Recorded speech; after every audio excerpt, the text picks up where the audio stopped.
எது வரைக்கும் போன எபிசோட பார்த்துருந்தோன்னா இந்த மாதிரி மெலிஷா அந்த உல்ஃப்மேனோட வயிற்றுலேயே ஸ்வாட் எடுத்து அடிக்க அவனோ பறந்து போய் கீழே விடுறான். அதை பார்த்து மெலிஷா சிரிச்சுக்கிட்டு அடி ரொம்ப பலமோ. அதே நேரத்தில் நான் யோசனை பண்ணேன், போன வாட்டி எப்படி வந்தியோ அதே மாதிரி தான் வருவேன்னு. ஆனால் எனக்கு புரியாத ஒரே ஒரு விஷயம், நீனே உன்னை ஏதோ ஏஞ்சல் நினச்சிட்டு இருக்கியா?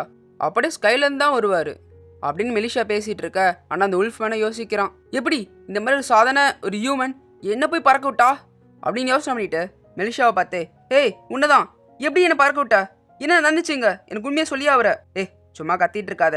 அதே நேரத்தில் என் பேர் ஏவோ இல்லை நீயோ இல்லை, என் பேர் மெலிஷா போர்ட்பிராட், அப்படி கூப்பிடு. ஓகே ஓகே, இப்போ என்ன நடந்துச்சு, எப்படி என்ன பறக்க விட்ட? ஏதாச்சும் மேஜிக் இல்லைனா கேவலமான ட்ரிக் யூஸ் பண்ணியா? நான் மெலிஷா போர்ட்பிராட், நீ நினச்ச மாதிரி எந்த விஷயத்தையும் நான் பண்ணி உன்னை பறக்க விடல. நான் யூஸ் பண்ணது எல்லாம் என்னோட பியூர் அண்ட் பியூர் டேலண்ட்ரா. என் டேலண்ட் மூலியமாக உன்னை பறக்க விட்டுட்டேன். எனக்கு தெரியும் உன்னால் இதை ஏற்றுக்க முடியாதுன்னு அப்படின்னு பேசிக்கிட்டே மெலிஷா மனசுக்குள்ளேயே, இப்போ நான் சொல்கிறது எல்லாம் அக்மார்க்கான போய். உண்மையாக இப்போ என்னை பறக்க விட்டதுக்கான காரணம் என் கையில் இருக்கே இந்த ஸ்வாடு தான். இந்த ஸ்வாட் வந்து இந்த நாட்டை ரூல் பண்ணிட்டு இருக்க அரசு குடும்பத்தோட ஒரு இடன் பொக்கிஷன். உண்மையாக சொல்லப்போனால் இது இடன் பொக்கிஷனில் ஏன்னா சில பேருக்கு நல்லாவே தெரியும். ஆனால் இது ஏன் தெரியுமா இப்போ யாருக்கும் தெரியாமல் போயிடுச்சு? அதுக்கான காரணம், இப்போ இந்த நாட்டு ரூல் பண்ணிட்டு இருக்க அரசருக்கு முன்னாடி இருந்த அரசர் வந்து இந்த ஸ்வாட் எங்கே வச்சுனே சொல்லி மறந்து விட்டாரு. அடுத்த அரசரும் வந்தார், அவருக்கும் தெரியல. இப்படியே இந்த விஷயத்த நிறைய பேர் மறக்க ஆரம்பிச்சிட்டாங்க. ஈவன் இந்த லெவல்சன் ஏன் இருக்கானே, இவன் இந்த ஸ்வாடை கண்டுபிடிப்பான். அதுவும் எப்போ தெரியுமா, இந்த நாவலோட பாதியில். ஆனால் அதுக்கு முன்னாடியே இதை நாட்டிய போட்டேன். சாரி டெக்னிக்கலி நாட்டிய போடல, நான் எடுத்துக்கிட்டேன். ஏன்னா இந்த நாவலை தான் நேகனே படிச்சிருக்கேனே. ஸோ இந்த ஸ்வாட் எங்கே இருக்குன்னு சொல்லி எனக்கு நல்லாவே தெரியும். இப்போ இந்த ஸ்வாட் எனக்கு சொந்தமானது. அது கூடவே இது கடவுளால் பேஸ் பண்ணப்பட்ட ஒரு ஓப்பன் ஐட்டம். இந்த ஸ்வாடோட பவரே, இந்த ஸ்வாடை யார் வச்சிருக்காங்களோ அவங்களோட பவரை பல மடங்கு பூஸ்ட் பண்ணுறது. இது யூஸ் பண்ணி தான் அவனை சில்லறை வாங்க விட்டேன் அப்படின்னு மெலிஷா திங்க் பண்ணிட்டு இருக்கா. ஆனால் அந்த உல்ஃப்மேனை கத்திட்டு இருக்கான், நீ போய் சொல்லிட்டு இருக்க, உண்மையை சொல்லு, எப்படி நான் பறக்க விட்டேன்னு. சும்மா உன் திறமையை காமிச்சனா சொல்லிட்டு இருக்காத. ஏன்னா போன வாட்டி உன்னை பார்க்கும்போல நீ ரொம்ப வீக்காக இருந்த. ஸோ என்ன பண்ணேன்னு சொல்லிட்டு எனக்கு உண்மையை சொல்லியே அவரை அப்படின்னு சொல்லிட்டு கத்திட்டு இருக்க. மெலிஷாவை கடுப்பாயிட்டு எனக்கு இப்போ நல்ல சான்ஸ் கிடச்சிருச்சு அப்படின்னு மனசுக்குள்ளேயே நினச்சிட்டு அந்த உல்ஃப்மேனை போட்டு ஏதோ துணி தைக்கிற மாதிரி அப்படின்னு அடிச்சுட்டு இருக்கா. அந்த உல்ஃப்மேனை கதற ஆரம்பிச்சிட்டான். ஏன் இப்படி அடிக்கிற, வலிக்குது தெரியுமா, விட்டா செத்துருவோம் போல அப்படின்னு கதறிட்டு இருக்க. ஆனால் இந்த மெலிஷாவை அதை கண்டுக்காம, இப்போ எதுக்காக வந்த, உனக்கு என் கூட சண்டை போடணும்னா சொல்லி வா, தரமாக சண்டை போடலாம். இல்லைனா வேற விஷயத்துக்காக வந்தியா?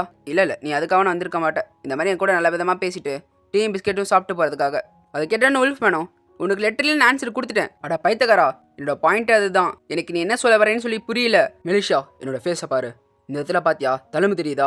இந்த மாதிரி எந்த தழும்பும் அவ்வளோ சீக்கிரமா எந்த வேரல்ஃப்க்கும் வராது. ஏன்னா எங்களுக்கு எவ்வளோ பேர் அடிப்பட்டாலும் எங்களுக்கு சீக்கிரமா குணமாயிடும். அதுவே ஒரு வேரல்ஃப் இன்னொரு வேரல்ஃப் ஏமா அட்டாக் பண்ணப்பட்டா அதோட அடி என்னதான் குணமானாலும் அதோட தழும்பு அப்படியே இருக்கும். தழும்பு யார் தெரியுமா கொடுத்தா? அந்த 9 தான். அதுவும் இந்த ஈவெண்ட்டோட ராத்திரி அப்படின்னு சொல்ல மெலிஷாவோ, அப்போ 9 ஒரு வேரல்ஃபா? இல்லை மெலிஷா, அவன் வேரல்ஃபா இருந்தான், ஆனால் இப்போ இல்லை. ஸ்ட்ரெயிட்டாகவே நான் பாயிண்ட்டுக்கு வரேன். இந்த மாதிரி ஒரு வேரல்ஃப்னா அதுக்கு நாக்கும் அதே நேரத்தில் அதோட பல்லு ரொம்ப ரொம்ப முக்கியம். ஆனால் இந்த மாதிரி அவன் கின்னுக்கு துரோகம் பண்ணிட்டான்னு சொல்லிட்டு அவனோட பல்லையும் நாக்கியும் நான் வெட்டி எடுத்துட்டேன். அது கூடவே அவனோட தலையை வெட்டி நான் அவனை கொண்டிருக்கணும்.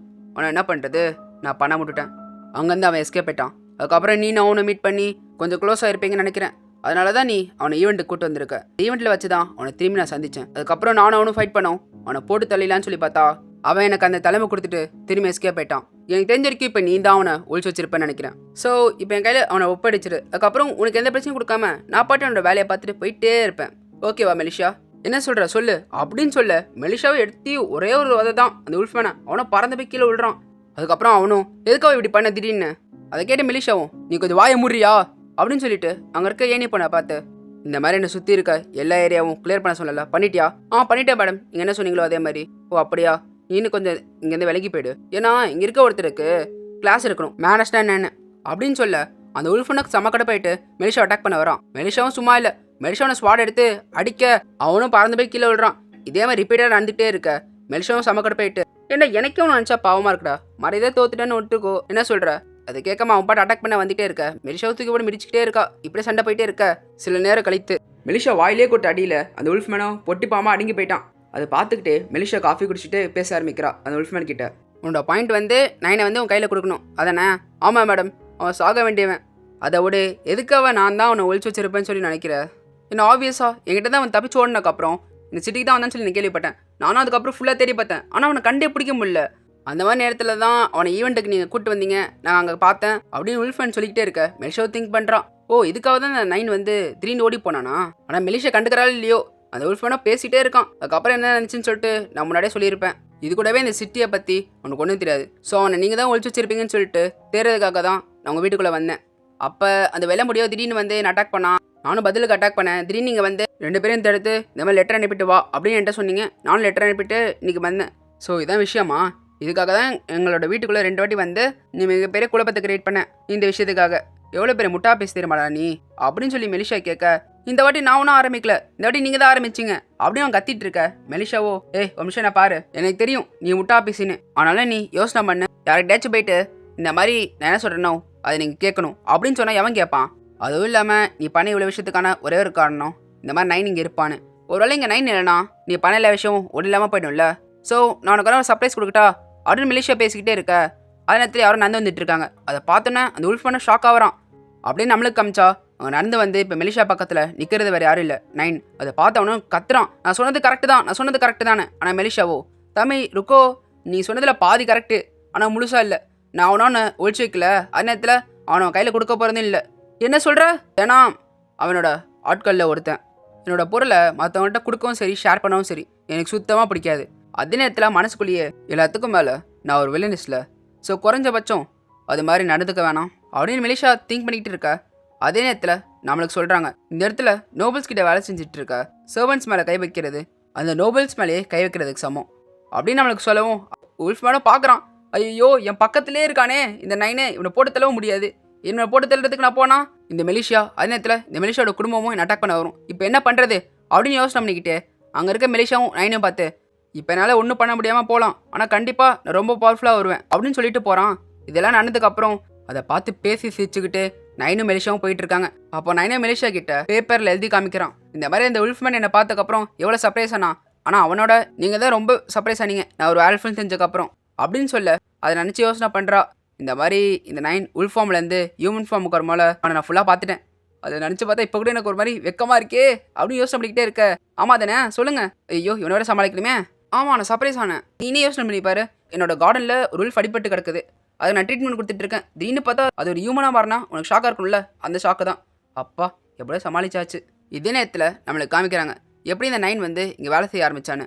இந்த மாதிரி மெலிஷா உங்கள் அப்பா கிட்டே பேசிகிட்டு இருப்பாங்களே, எனக்கு இந்த மாதிரி சில விஷயம் தேவைன்னு சொல்லிட்டு அந்த இடத்துக்கு 9 கூப்பிட்டு போயிட்டு, இதோ இவன் பேர் தான் 9, நான் பட்லராக சேர்த்துக்கலான்னு இருக்கேன் அப்படின்னு மெலிஷா சொல்ல, அது கேட்டோன்னா அவங்க அப்பாவும், இவனோட ஐடென்டிட்டி என்ன, இது கூடவே ஏதாச்சும் ரெக்கமெண்டேஷனோட வந்தானவன், இவனோட ஐடென்டிட்டி சாதாரண காமனரு, அதுக்கப்புறம் எந்த ரெக்கமெண்டேஷன் லெட்டரும் எடுத்துகிட்டு வரல, நான் வேணா ரெக்கமெண்ட் பண்ணுறேன் அப்படின்னு மெலிஷா சொல்ல, உங்கள் அப்பா ஷாக் ஆகிட்டு, ஏலே எவ்வளோ டேஞ்சரஸ் தெரியுமா, இந்த மாதிரி யாருன்னு தெரியாத ஒரு ஸ்ட்ரேஞ்சரை போயிட்டு கூப்பிட்டு வந்து அவன் நல்லா இருக்கான்னு சொல்லிட்டு ஒரே ஒரு காரணத்துக்காக நீ இப்படி சப்போர்ட் பண்ணிட்டு இருக்கியா, நான் ஒன்றும் அழகாக இருக்கான்னு சொல்லி சப்போர்ட் பண்ணல, இது கூடவே நீங்கள் ஒன்றும் பயப்பட தேவையில்லை அப்படின்னு சொல்லிட்டு மெலிஷா சொல்ல, அதே மாதிரி 9 வாயத்தை வந்து காமிக்கிறான். அது கூடவே மெலிஷாவும் பேசுகிறா, இப்போ உங்களுக்கு புரியுதா, இதனால எந்த சீக்கிரட்டும் என்னால் வெளியே போகாது, அதே மாரி ஏதாச்சும் ஆச்சுன்னா அதுக்கு எல்லா பொறுப்பையும் நான் ஏற்றுக்கிறேன் அப்படின்னு சொல்ல, அந்த 9 மெலிஷாவை பார்த்து ஒரு மாதிரி ஷை ஆகிறான், நம்மளுக்காக இவ்வளோ சப்போர்ட் பண்ணுறாங்கன்னு. ஆனால் டியூக்கு தான், நான் என்ன சொன்னாலும் நீ கேட்க போகிறதில்ல, சரி ஏதாச்சும் பண்ணிட்டு போ, தேங்க்யூ அப்படின்னு சொல்லி மெலிஷா போக, இப்போ திரும்பியும் ப்ரெசென்ட் சுச்சுவேஷனுக்கு கூப்பிட்டு போகிறாங்க. இப்போ மெலிஷாவை காமிச்சா அவளை நெட்டி முடிச்சுக்கிட்டே போயிட்டு இருக்கா.